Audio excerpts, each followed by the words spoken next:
In the Bible, I believe it's in Hosea 4, chapter 6, could be 7.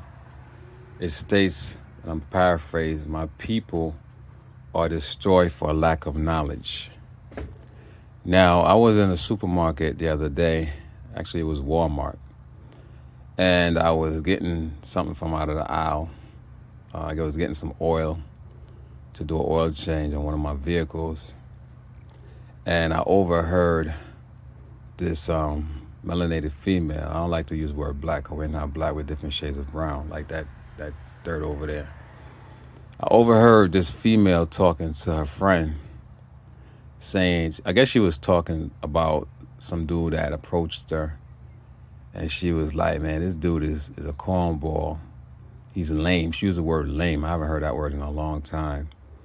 She was like, "I ain't attracted to those type of people. I'm attracted to thugs. I like gangsters. I like bad boys. I like gangsters." So I looked over at her, and she looked like she was mixed, but you could see more of the, you know what I'm saying? You could see more of the dominant genes in her, which was more melanated, but she looked mixed. And she was like, I like my boy. I like what she said. I like my man gangster. I like my man thuggish." And I'm listening, and I'm a nosy type of dude, especially when I'm inquisitive. Let's put it that way. So if I hear something or see something, I'm gonna fall back and just watch it how it plays out. So I'm looking at this young lady, and she couldn't be more than, let's say, 25, probably younger than that, but I'm gonna give her 25. And I'm looking at the other female's reaction to what she was saying. Now she was giggling and laughing at what she was saying, but you could tell like the other female was more reserved. Like she I don't think she agreed with her, but she was putting on a show for her friend.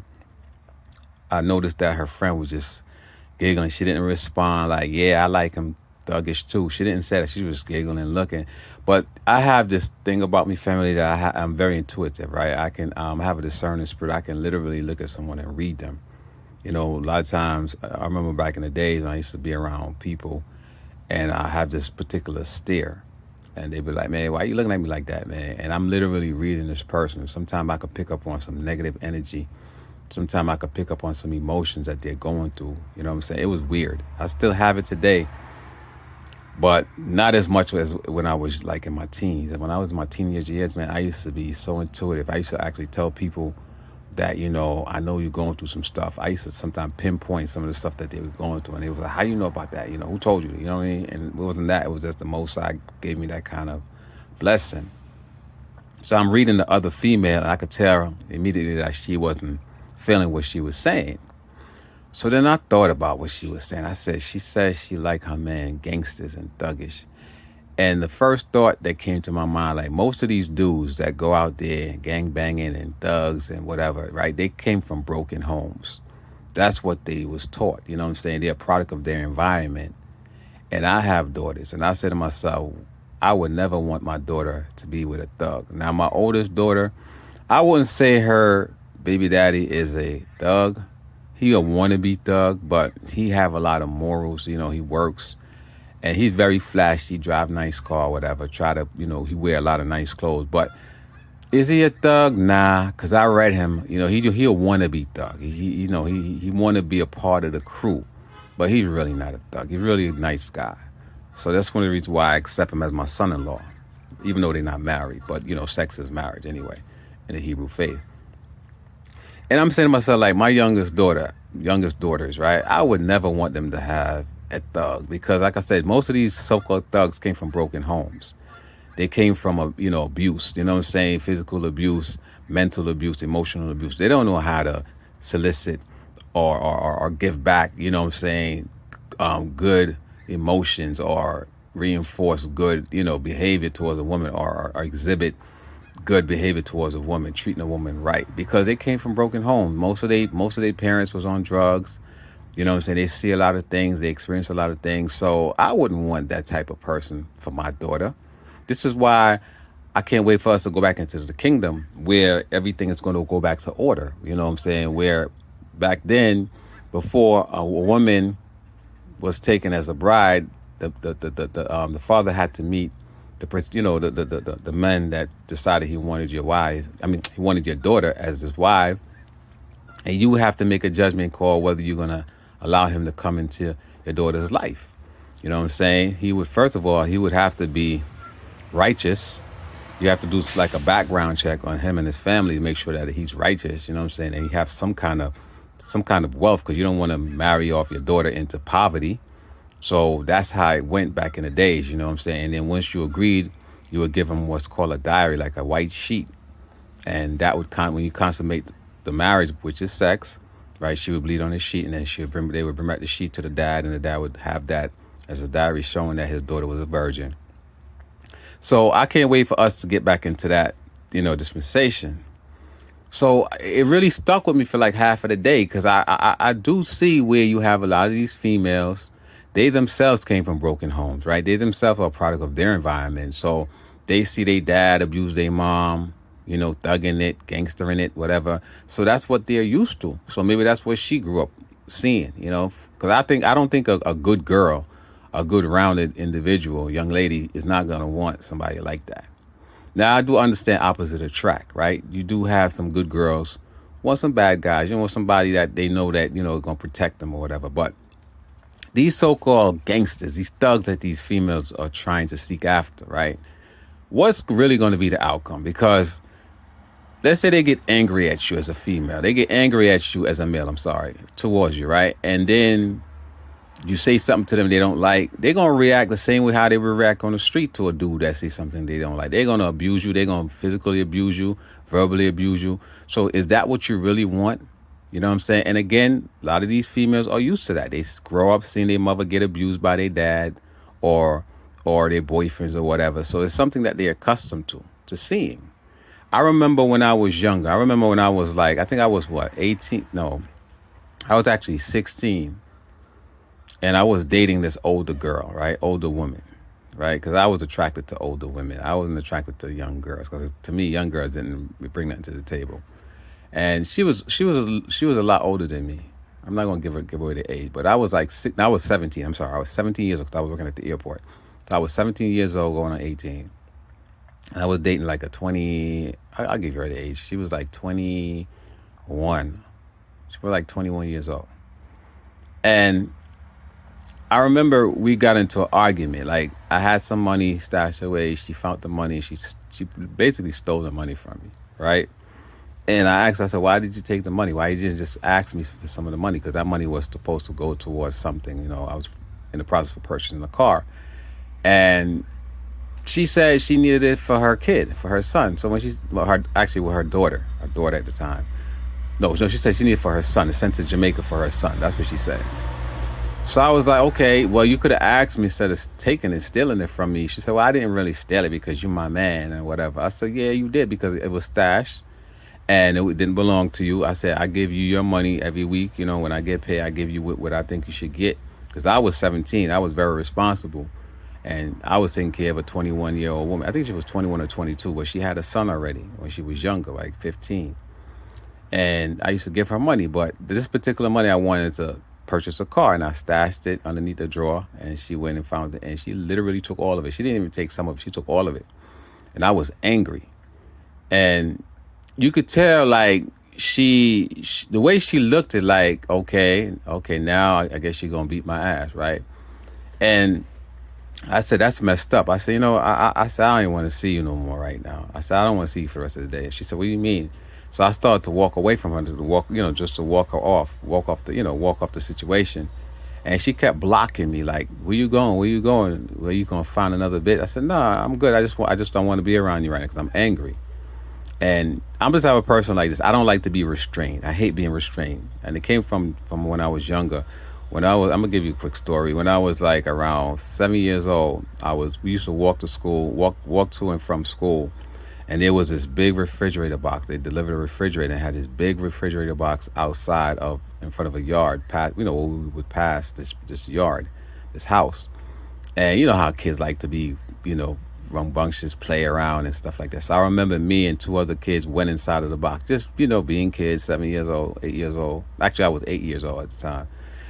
And I was in the box, and all the other kids was walking by. They start jumping on the box. It was a game for them.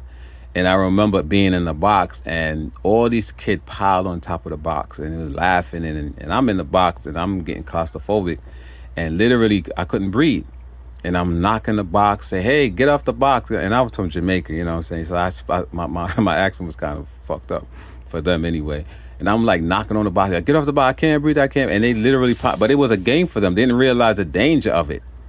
And I remember, like I really couldn't breathe, and I don't know where I got this thing. I just took out a damn pencil out of my book bag because I was really suffocating. Me and the other kid was suffocating in the box because they was all piled on the box like a game.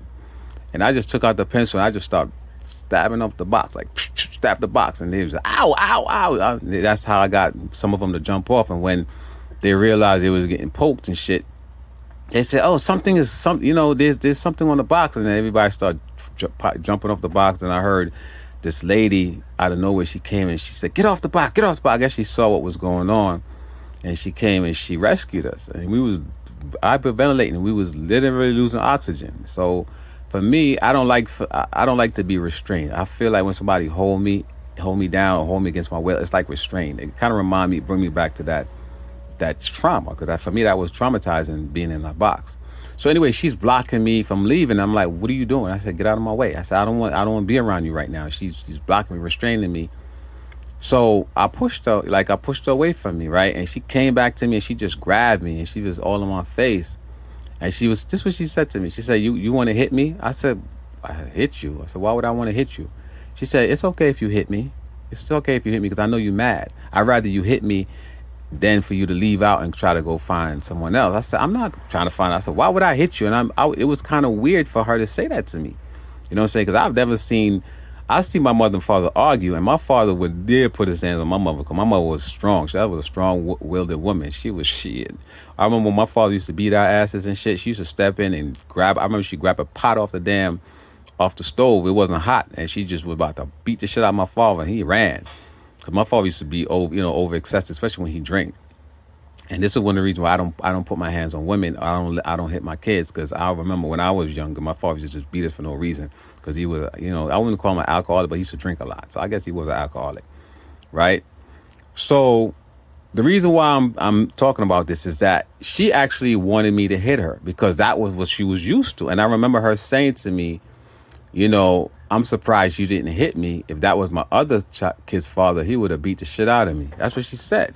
So it was something she was accustomed to, something she was used to. And I'm like, nah, I'm not going to hit you because of some money. I say, you're not my kid. You're a grown woman. For me, she was older than me. Why would I put my hands on her? And, I was just thinking about what this young lady says. She want a thug. And I can guarantee most of these thug relationships, these women are being abused. You know what I'm saying? They getting their ass beat. They getting disrespected because this thug, he don't know how to treat a woman. He don't know how to speak to a woman. He gonna talk down to them, smoke his weed, he got his pants sagging, and that shit is attracted to them. So I don't know about you guys, family that's listening or may listen to this video, but for me, I don't want no thug in my daughter's life. This is why they said bring up your child. Raise your child how you would. You know what I'm saying? You have to. In other words, as a parent, we have to intervene. We have to make sure that our kids is not out there seeking after thugs and gangsters. We have to be the one to set the pace because it all starts from home. It all starts from home. So, like right now, I'm driving a school bus part-time, right? In the morning, I drive school bus until I start my other business. And I notice like these, like I drop off elementary school kids, right? In the morning, and high school kids and middle school kids. And the elementary school kids, they are just so personal. They don't have a lick of racism in their bone, at least not yet. They come in, they see me, hi, Mister. They know my name, and they're so friendly. And this area where I live at is a high, not even a middle class, but I would say an upper class neighborhood, because I live in a middle class neighborhood. It's an upper class neighborhood, and these people have wealth, and their kids come in white. Asians, Indian, and they come in and they blacks, one or two blacks, and they come and they greet me, and they don't have they all interact. They don't have no racist tendency in them. So this shit is taught. It's taught from home. And then now when I pick up the middle school, I notice the middle school have a different attitude and shit. They more standoffish and shit like that. And the high school, forget about it. They definitely different. Everybody stick to their own clans. So this shit, it's all start from home.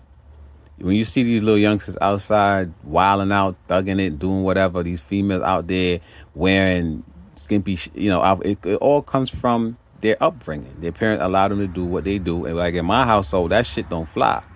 You know what I'm saying? My wife, she's a nurturer, and I'm the disciplinarian. I don't beat my kid, but just by the way I look at your ass, you're gonna listen to me. Even today, my daughter, right? My oldest daughter. I'm not gonna give away her age because y'all gonna think I'm old and shit, which I'm not. Because if you see me, you think I'm like in my early 30s.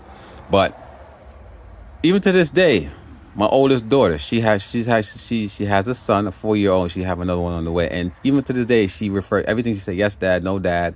And when she say, she might say shit, and she said, "I'm sorry, Dad," she apologized right away. Why? Because of the respect. On the other hand, with her mother, they cuss around her mother. They talk back to their mother. They argue with their mother because when he was younger, their mother wanted to win the popularity contest, right? So she used to try to body love, give him name brand shit. With me, I'm like, look, so y'all going to school for education. I reward them every so often. When I see their grades improve, I give them something. I say, okay, y'all want some Jordans or whatever? Because I hate giving away my money to Michael Jordan and shit, or his establishment, because he's making all these millions off of us. These tennis shoes that y'all are buying for $200 and $300 and shit, it costs like $20 to make in China. And most of these people that's making these are in sweatshops. These are kids, child laborers making these shoes. So that's why I don't support these athletic shoes. But that's for another video. So yeah, what I'm saying, my daughter, even today, oldest daughter, she's a daddy's girl. She respect me. You know what I'm saying? They know I don't play. I don't have to lay hands on them, because I feel like if I lay hands on them as a man, then they're gonna think it's acceptable later on in life. And I always tell my kids, look, don't let no man put their hands on you. So my daughters, they have a strong personality, just like daddy. You know what I mean? So if you're out there and you in a thug relationship, I'm gonna ask you this question: are you happy? Are you satisfied with the so-called thug that you have? Because most of these thugs, they on drugs. They pop pills, they smoke, and ain't nothing wrong with smoking weed because it's naturally growing and shit. But they doing other things, and it's literally affecting their minds. You know what I'm saying? Drugs is like a gateway. Drugs are a gateway drug. They call it gateway drugs because when you take drugs, right, it suppresses the true you, and it allows entity to enter in. That's why when you drink, because the original name for alcohol was spirit. Y'all can research it. When you drink, notice when you drink and you get drunk, inebriated, you're a total different person. It's another spirit that enters into you. Even when you smoke or you on drugs, right? You become a different person. It's not necessarily you, it's someone else. Another spirit entity comes into you. You feel what I'm saying? So for me, family, I don't know about you, but I would never want my daughters to be with no goddamn thugs. You know what I'm saying? I myself was a thug. And it wasn't because I came from a broken home. It was because I wanted to fit in. I wanted to be like, the crew.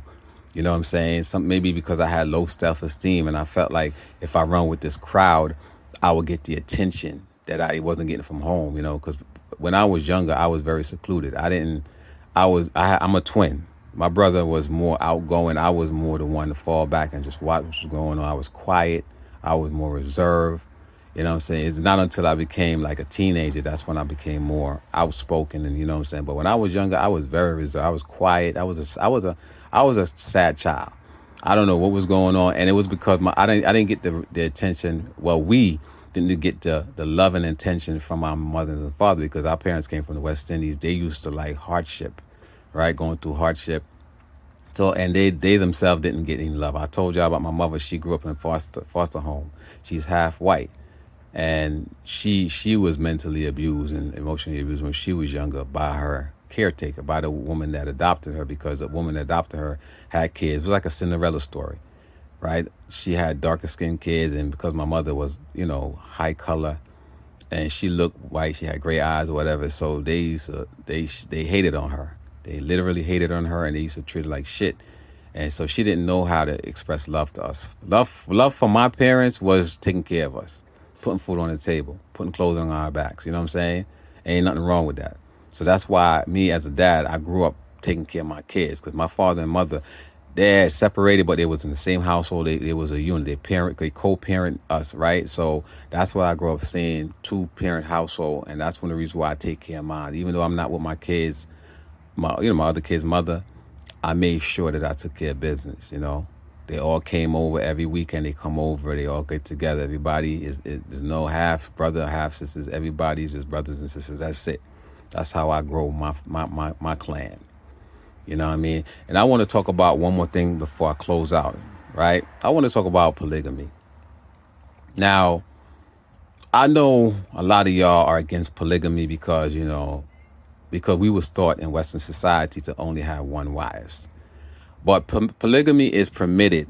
The only difference is that you have to be able to take care these wives. You can't just have wives just for sex and orgy. You have to make sure that you're able to take care of these women.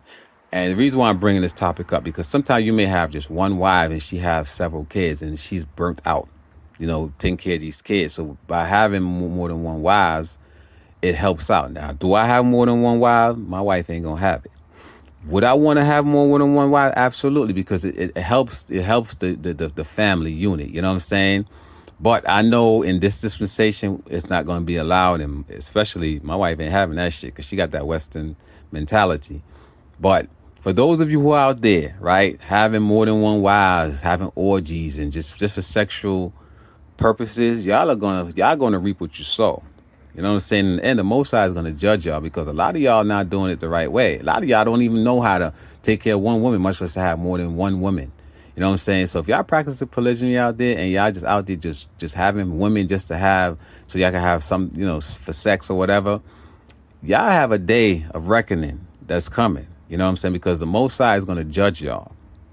Because that's somebody's daughter that you out there pretty much pimping out, because you know what I'm saying, y'all ain't out there taking care of them. Y'all ain't out there building nations and shit. Y'all just out there for sexual gratitude. And the reason why I'm talking about it, because I had a discussion with someone and they told me that they got like three wives and shit, right? He's Hebrew, but the thing about it, he's not even practicing the faith. You know what I'm saying? He's not a righteous brother. He's out there thugging it, selling slugs, selling drugs. But because he heard about how Hebrews, he realized he's a Hebrew Israelite, and he said, well, you know what? I'm a do me and whatever. And he's just doing it just because, yeah, it's allowed in the Bible. But he don't realize that, yeah, too much is given, as much is required, right? So he don't realize that he have a responsibility to take care of these women, as if it was only one wife. And he's just out there just doing him, and I'm just shaking my head. He's a younger dude, you know what I mean? I try to educate him on it. He's like, man, look, I'm having fun. That's what he said, I'm having fun. So basically, he's like a damn pimp. That's what he really is. I wouldn't be surprised if he's pimping out these women. I wouldn't be surprised if he's really a pimp and talk about he have wives. You know what I'm saying? Because a lot of these dudes, they would use scriptures to benefit themselves. So I don't even know how I got on this tangent, but I'm just saying, family, we are really destroyed for lack of knowledge, man. We are really destroyed for lack of knowledge. And in the end, we are going to pay. Because the Bible says no sin goes unpunished. He will forgive us, but sin's going to have to be punished. You're going to have to be held accountable. Jesus Christ ain't coming to die for your sin and wash away your sin. Every man got to be held accountable for their own sins. And with that, I say shalom.